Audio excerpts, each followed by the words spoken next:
Hello, everybody out there in YouTube. We are the Middle-Aged Guys. We are going to continue on with our episodic reviews of everything Young Justice. We are on episode number 25 of season number 1, and it is entitled The Usual Suspects. Before we get any further, let me go ahead and get the introductions out of the way. I am the Reverend. The Theme here. And I'm Grey Mouse 1. Season number 1, episode number 25, Young Justice, The Usual Suspects, or Usual Suspects, originally aired out in April 14 of 2012. Like usual, folks, episodes nearly 6 years old. We're not going to go ahead and give you any sort of spoiler warnings. You're just going to have to assume that from now on.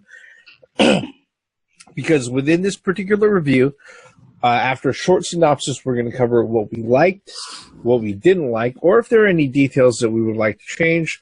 And then the third talking point is usually if there was anything we saw that was laid down as a reference to anything that's coming up to a future storyline or future episode coming up in the future.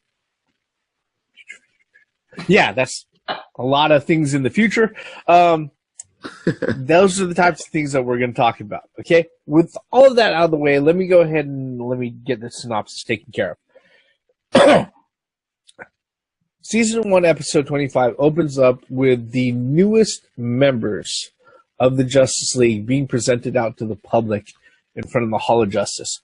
Basically, you have Icon, Plastic Man, Red Arrow, and Dr. Fate, and the Atom, those 5, all being inducted into the Hall of Justice, into the Justice League, in front of the Hall of Justice in this huge press conference and everything else. And, you know, the sidekicks, or the former sidekicks, are sitting there inside the Hall of Justice, awaiting to see, you know, basically for everybody to go ahead and clear out from the press conference. During which time, Robin receives an alert saying, hey, look, they've just caught tail of a clue of Cheshire being shown up. She was recognized on her face recognition. She boarded a plane. She was carrying a suitcase that looks like very eerily similar to one of the cases that they lost a hold of during the Insecurity episode that happened, you know, basically 2 episodes before. So what they do is that the team, who, you know, consisting of everybody's there, Aqualad, Kid Flash, Artemis, Zatanna, Robin, Superboy, Miss Martian, and Rocket, who was awaiting for Icon to go ahead and finish his induction ceremony. All right, they all go off to go ahead and scope this out. Turns out they find the plane that Cheshire has boarded. It's crash landed basically in the Rocky Mountains. All right. And while searching around for like remnants of, okay, where's the case? Where's Cheshire and everything else? And it turns out that it's a huge ambush. They're being ambushed by the folks like, you know, other folks who worked with Light, like, let's see here, the Riddler, Edward Nygma, Shimmer, Blockbuster. They're all there to go ahead and pretty much put an end to these meddling kids' plans and everything. All right. This starts a huge battle, of which the young heroes, they go ahead and they prevail. They recover the suitcase and everything else. And during that time, you know, after they recover the suitcase and they bring it back to the cave, you know, they meet up with their elder mentors in the Justice League, and Batman actually sits there and goes, okay, tell me if this sounds familiar. You hacked Justice League signal and security programs. You intercepted a security update that said where Cheshire was at. You went after her, disregarding any sort of warnings that we would have given you beforehand. And during that time, you apprehended Cheshire and a whole bunch of members of Light and other people that they were working with. And you recovered the tech that we were mysteriously trying to figure out what they were working on. Does that sound right? And they're like, well, yeah. It's like, Well, good job. All right. He actually congratulates him straight out, pretty much marking it as a milestone. Hey, look, from the beginning of the season up until this point, you guys are doing great work, and this is definitely some of your best work. All right. They take the technology up to the watchtower. They're going to go ahead. They're going to take care of analyzing it there. In the meantime, while the team is alone with trying to debrief and trying to make sense of the whole issue and everything, it kind of comes up that they're explaining the whole mole situation to Rocket, who has just been introduced to everything. Right at that time, Superboy, through his super hearing, gets a signal from Lex Luthor, hey, meet me at Santa Prisca, all right? Not knowing at that time that also, basically Artemis is getting the same fucking message around the same time, and Miss Martian is getting the same message.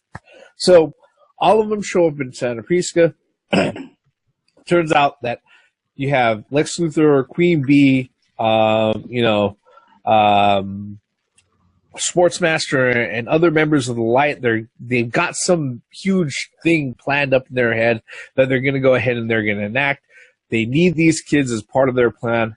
Well, it turns out that the kids are kind of wise to the plan because they've given up all their details about what they've been hiding, and then they end up foiling their plans as far as what they wanted them to do next. All right, basically emancipating themselves from any sort of blackmail or control that they have from, their elder past, antagonists. All right, they come back to the cave saying, yeah, hey, things are good. We figured out that, look, none of us were the mole, but there were certain things that were going on that we uncovered and that have come to light and everything else that we know about each other. So we're not hiding any secrets anymore.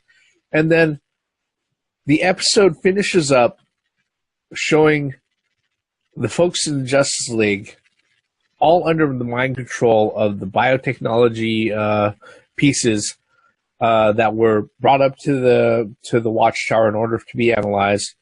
And then they invite Vandal Savage, which you can then assume that the rest of the Light was coming up there to the Watchtower to go ahead and take over things. And in the very, very end, it's shown that, guess what?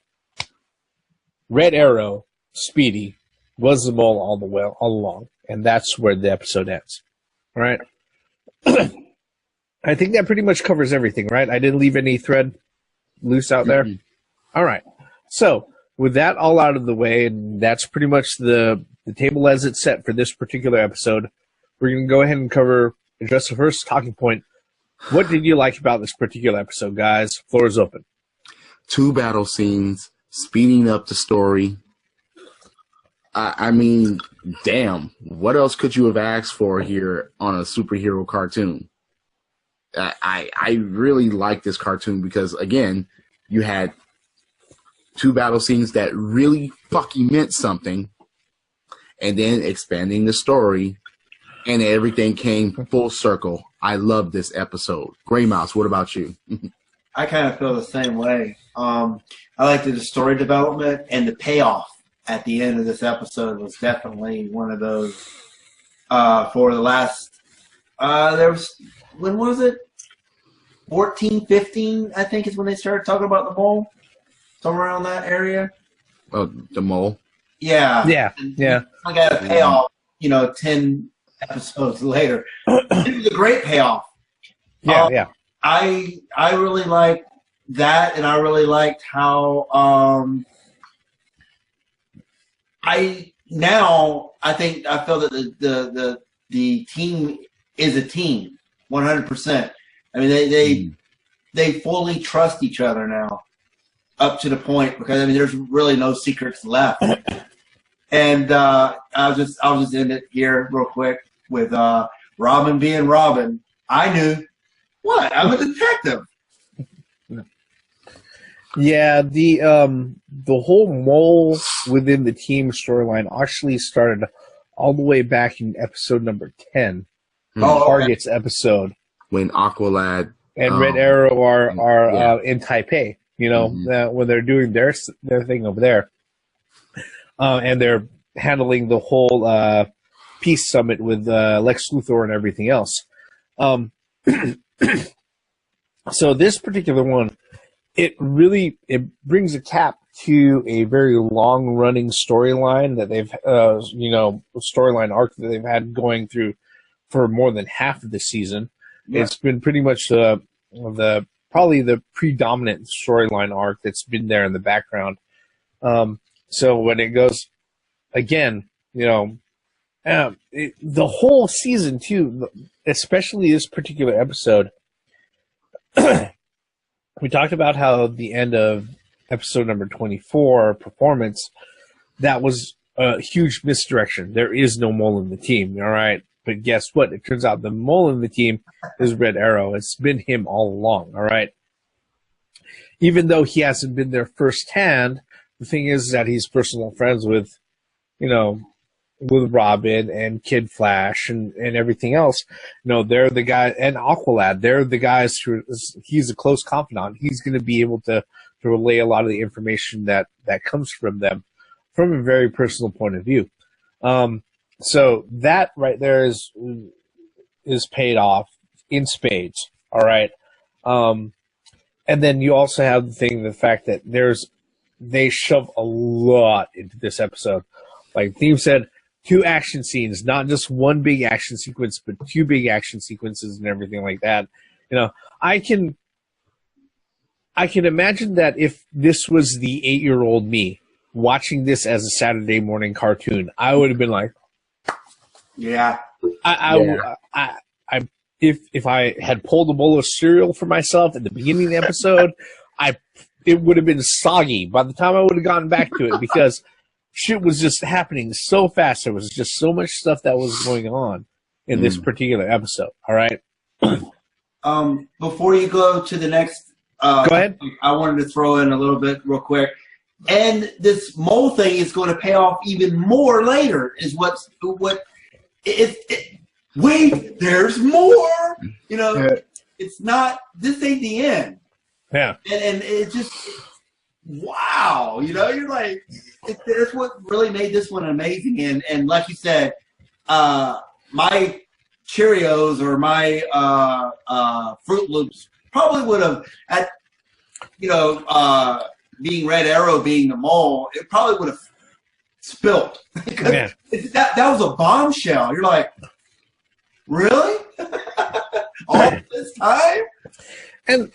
And I'd have to say, one of the things that I like about this episode especially is the fact that it literally takes the efforts of all the things that they went ahead and they put in the path and they lay down as a foundation ever since episode number fucking 1 of this series. All right.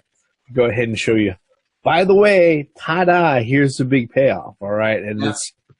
And kudos to Greg Weisman, and Brandon Vietti, who went ahead and put this together. They really knew where they wanted to go with this first season. And because of that, this is proof positive. If you want to figure out why people were like saying, hey, look, this is like the animated series, but for a more modern crowd, for people who are newer to everything, this is the thing that we can get on. And proves why, not exactly proof of why, but this is one of the things that caused people to sit there and say, hey, look, there's no season 3. We got to fight for one. And why people made efforts to go ahead and do that. All right. Not to say that this episode was perfect. All right. Guys, if there was anything that you did not like about this episode, or if there was any sort of details that you would change, what would you change? Go ahead and lay that out in front of us. Wow. Speaking of laid out, this episode was just laid out and everything was like bam, bam, bam, bam, bam, bam. There was some slapstick that was cool. Robin, okay, Gray Mouse alluded to it earlier when Artemis was explaining her backstory to the team, and Robin is like, I knew. Yeah, he had a little Batman moment. You could figure that out, but you couldn't figure out who the mole was. But I'll go ahead and let that go, sort of. But that's why I was like, him and Batman were fooled all along by Red Arrow. You know, so I mean, that's just me. But even though that was there, the twist added at the end of it's still a big payoff, though. Gray Mouse, what about you? I just wanted to add on to what you said. That's not the first time or the last time that Batman and Robin have been fooled by their enemy. For me, I think I'm probably going to be a little cynical here and kind of flip this on its edge, or on its head, rather. As a whole, up until this point, one thing that I have a problem with this animated series is the fact that if you miss one episode, you're fucked. You have no idea what is going on if you miss one episode. It's just that's how integrated this series is, and it could be a good thing and it could be a bad thing. But you did say bad things, so.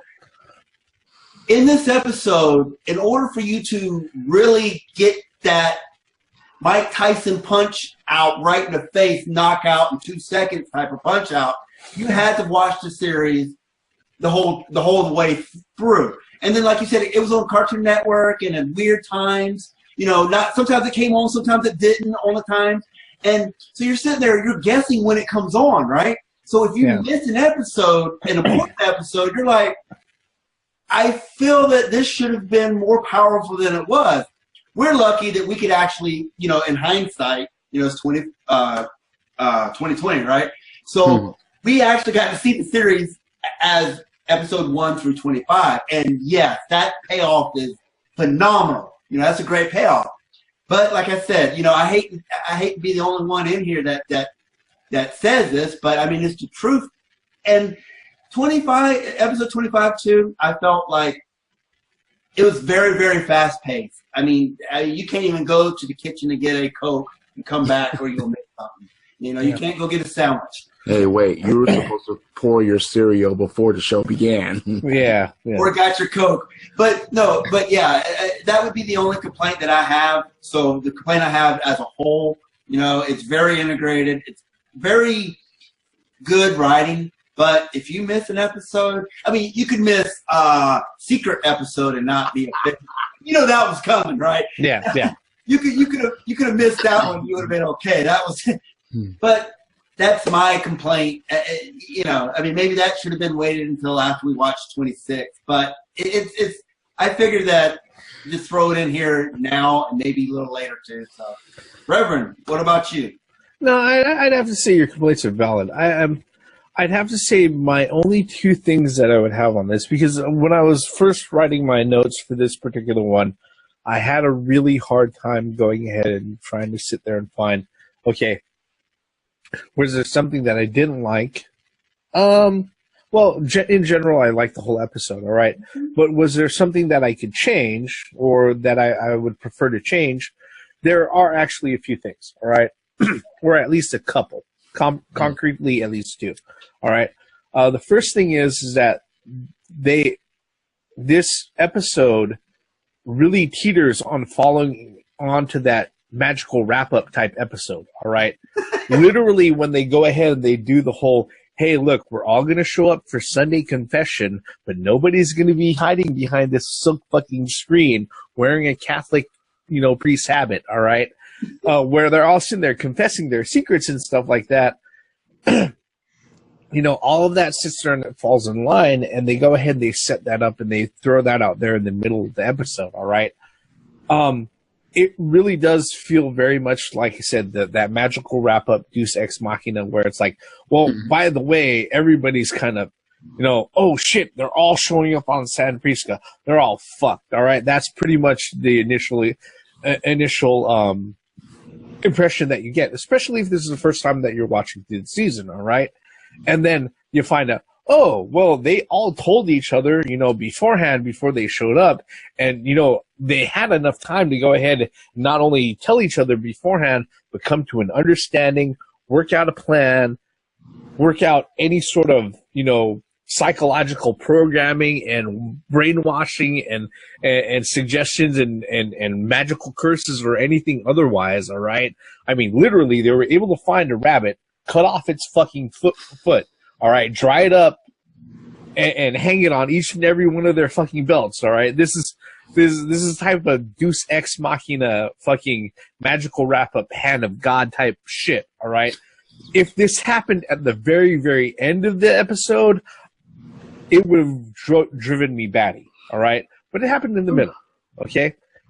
Which brings me to the second thing that I think, the only other thing that I could have complained about for this particular one is that this episode could have been 2 or 3 episodes easily.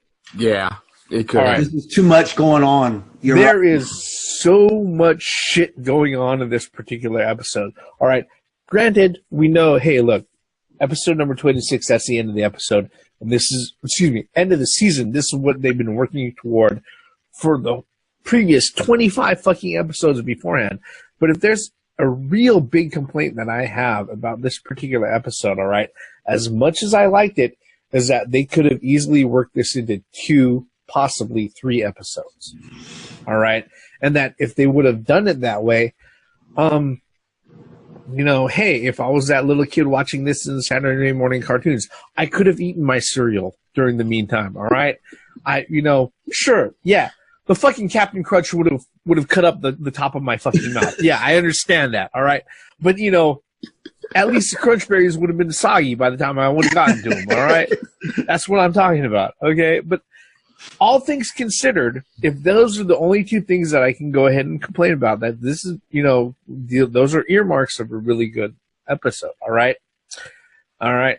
That'll bring us to our third point, if we don't have anything else that we're going to throw on to the second one. What did you guys pick up on that acts as a reference or a setup to something that's going to happen next episode or the next season, knowing that we've got a whole other season after this? Damn. What wasn't a prelude to the next episode to this point? Yeah. Because, okay,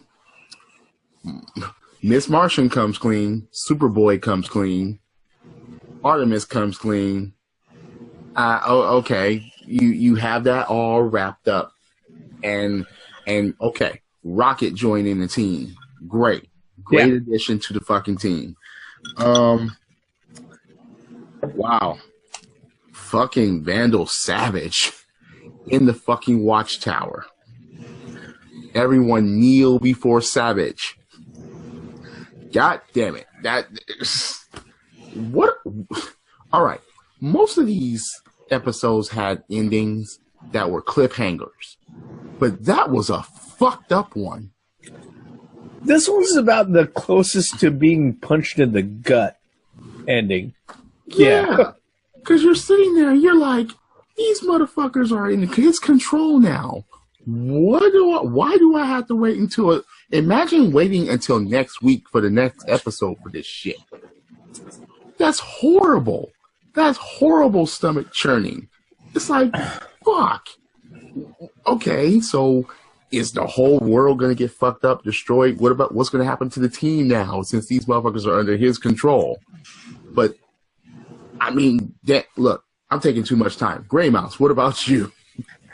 Well, the only person that wasn't kneeling was Red Arrow. I mean, after they came out of the mind control. It's the Justice League kneeling down.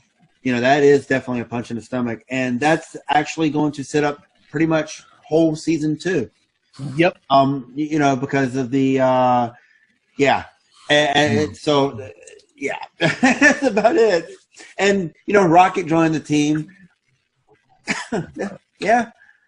I mean, well, what else can you really say? I mean, it's I think that they could have went on a little bit further for the Artemis and the Superboy and the Miss Martian story saga a little bit longer. But it seems like they knew that the season was going to end, so they just wanted to finish season 1 storyline out and then hit us with the next 2 episodes, or the end of this episode and the next episode to move into season 2. But yeah, so like I gotta say is Red Arrow and definitely the Justice League. That's definitely going to carry into season 2. Yep. Yeah, this particular one, I would have to say is, when it sets up things that are going on to the future, a lot of this stuff is really not a setup to the next episode over. All right. It's all set up for season number 2. All right. It's the next season when we find out that the Justice League, all took pages out of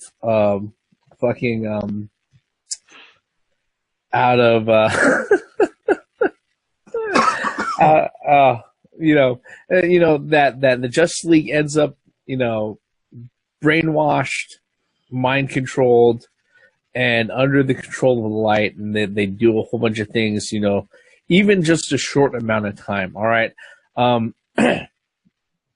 Pretty much the light goes ahead and they turn the Justice League, or at least the 6 core members of the Justice League, and they tell them, go do your best Rick James impression out at some foreign fucking planet a galaxy away, and have you run around and say, we are the Justice League. Fuck your planet, all right? We are just the Justice League. Fuck your planet. We have muddy boots. You have couches. We are going to fucking jump on your couches, all right? And that's pretty much what the big setup is, all right? So, yeah, with this particular one, it's just... the payoff and everything, the only reason why this works is because they have been setting up, the cornerstones for this payoff since episode number 1. All right. From the very first time that Red Arrow went ahead and said, fuck being a sidekick. I'm out of this fucking place. I want to see the goddamn Watchtower. Okay. He's been setting this up from the very fucking beginning. All right. That's the reason why this works out. The big fallout, guess what? We're not gonna see in episode number 26. We're gonna start seeing that starting season number 2, episode number 1. All right. With that, let's go ahead and let's wrap this one up like we normally do, on a scale of yay, nay, or meh. What are your final thoughts on this particular episode? I mean, look, I'm gonna say yay, but I'm gonna be like, damn. Okay, this was a roller coaster ride of a whole bunch of emotions going at it, secrets being revealed, battle scenes, closure, and then a big garage door opening to a whole bunch of other shit, leaving you, what the fuck?